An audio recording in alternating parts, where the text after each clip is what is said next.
മൂന്നാർ ഗ്രാമപഞ്ചായത്തിൽ പുതിയ പ്രസിഡന്റ് തെരഞ്ഞെടുപ്പ് നാളെ നടക്കും. കോൺഗ്രസ് നേതൃത്വത്തിന്റെ നിർദ്ദേശപ്രകാരം പ്രസിഡന്റായിരുന്ന ദീപ രാജ്കുമാർ സ്ഥാനം രാജിവെച്ചതിനെ തുടർന്നാണ് നാളെ പുതിയ പ്രസിഡന്റ് തെരഞ്ഞെടുപ്പ് നടക്കുന്നത്. പഞ്ചായത്ത് തെരഞ്ഞെടുപ്പിന് ശേഷം മൂന്നാർ പഞ്ചായത്തിൽ 5ാമത്തെ പ്രസിഡന്റ് തെരഞ്ഞെടുപ്പാണ് നാളെ നടക്കുന്നത്. മൂന്നാർ ഗ്രാമപഞ്ചായത്തിന്റെ പുതിയ പ്രസിഡന്റ് തെരഞ്ഞെടുപ്പ് നാളെ രാവിലെ 11-ന് പഞ്ചായത്ത് ഹാളിൽ നടക്കും. തെരഞ്ഞെടുപ്പിൽ താലൂക്ക് സ്ഥിതിവിവര കണക്ക് ഓഫീസർ കെ ഷിജിനാണ് മുഖ്യ വരണാധികാരി. പ്രസിഡന്റായിരുന്ന ദീപ രാജ്കുമാർ മറ്റൊരംഗത്തിന് പ്രസിഡന്റ് സ്ഥാനം നൽകുന്നതിന് കോൺഗ്രസ് നേതൃത്വത്തിന്റെ നിർദ്ദേശപ്രകാരം കഴിഞ്ഞ 28-ന് രാജിവെച്ചിരുന്നു. ഇതിനെ തുടർന്നാണ് നാളെ പുതിയ പ്രസിഡന്റ് തെരഞ്ഞെടുപ്പ് നടക്കുന്നത്.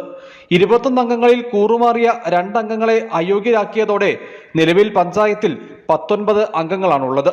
കോൺഗ്രസിന് 11-ഉം LDFന് 8 അംഗങ്ങളുടെയും പിന്തുണയാണുള്ളത്. പഞ്ചായത്ത് തെരഞ്ഞെടുപ്പിന് ശേഷം മൂന്നാറിൽ 5ാമത്തെ പ്രസിഡന്റ് തെരഞ്ഞെടുപ്പാണ് നാളെ നടക്കുന്നത്. News bureau, Adimali.